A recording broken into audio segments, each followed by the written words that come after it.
And, you know, far be it for me to whine about media bias, okay? I mean, I've been in it. It's the only job I've ever had. It's certainly the only job I've ever been qualified to have. My parents were in it. My great-grandfather was in it. I come from a media family. I'm not, you know, I've always been the one right-wing guy in the room who would kind of defend the New York Times and defend ABC News where my dad worked and sort of defend the whole enterprise. But I can say with total sincerity, after a lifetime of living around this and an adult lifetime of doing it personally, that it's beyond defensible at this point. And that we have reached a stage where, for a bunch of complicated reasons, some having to do with personal belief, everyone in the press is liberal, obviously, and partly having to do with economics, the collapse of the news business as a business, the press isn't really pretending anymore. And let me just say why I think this is important. First, I think it's important for the press to pretend, to be objective. Now, this is like one of these freshman year dorm debates. Do you know what I mean?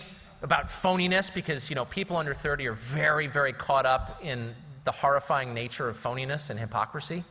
You know, my kids are very upset about phoniness. I embrace it.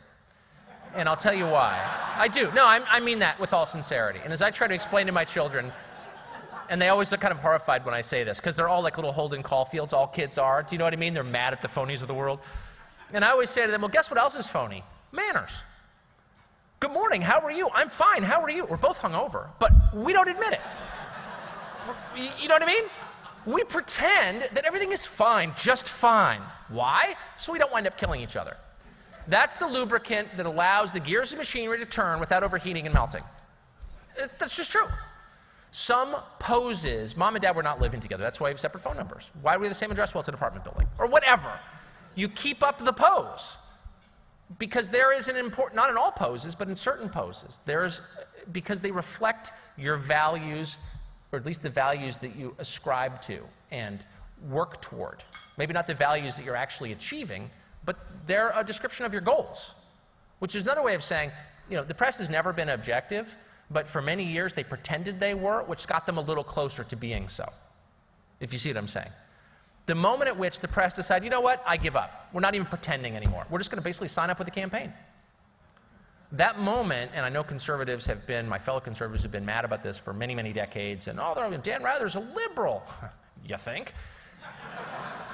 But at least Dan Rather would be like, that ain't true, you know, faster than a, you know, fox in a forest fire. I'm not going to, you know, I'm not liberal. We always knew he was, but he never admitted it.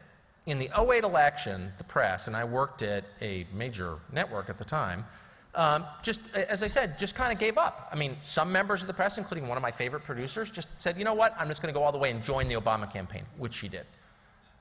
More than a dozen other mainstream, big-time reporters, 3 of them good friends of mine, just are now working in the administration.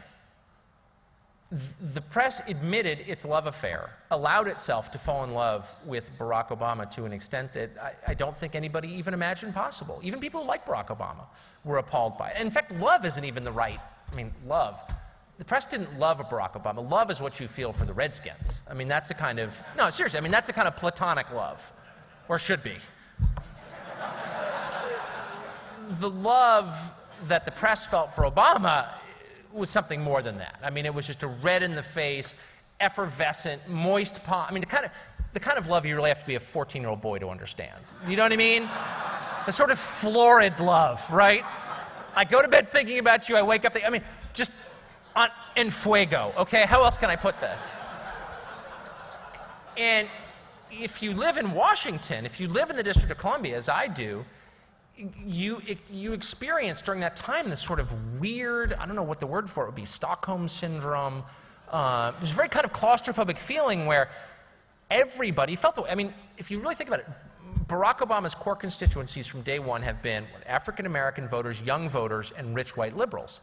And that describes every single person in the District of Columbia except me.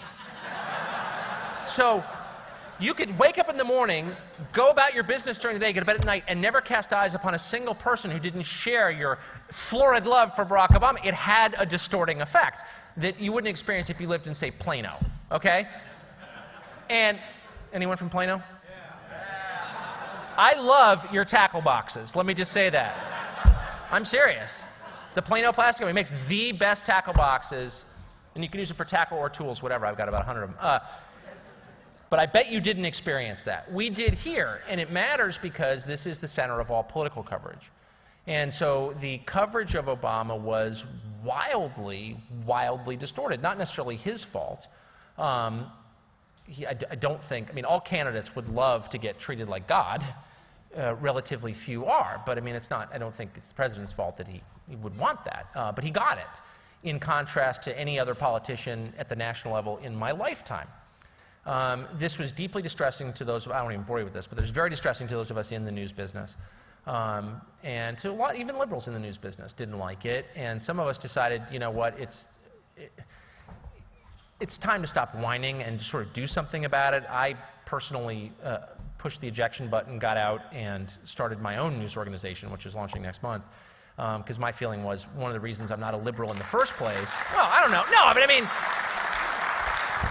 not to be mean, but after spending 20 years of hearing friends of mine who are conservatives say, the mainstream media is terrible, it's like, wait, I thought the whole point of being conservatives was you're not a whiner. You know, let's just, if you don't like it, do it. So I hope it works. But you will see more and more people doing that. And that's one of the effects of this radical change in the press. I just want to say very quickly what I think the other effect is, and that's on the president himself. And we're still trying to get a handle on who Barack Obama is in Washington. Some things about him are very obvious. He's incredibly talented as a communicator, incredibly talented. Many of you I know have met him, and you know that he's as charming as he seems. I think he is. In my dealings with him, he has always been, and I don't agree with him at all. I'd eat broken glass before I voted for him, but I'm very impressed by him as a man. You can't not be if you're with him. And that's, I think, pretty obvious when you watch him. Maybe a little less than it has been, but you know, he got elected partly because he's a powerful presence. He's smart, that's obvious too. He's got some capable campaign people around him.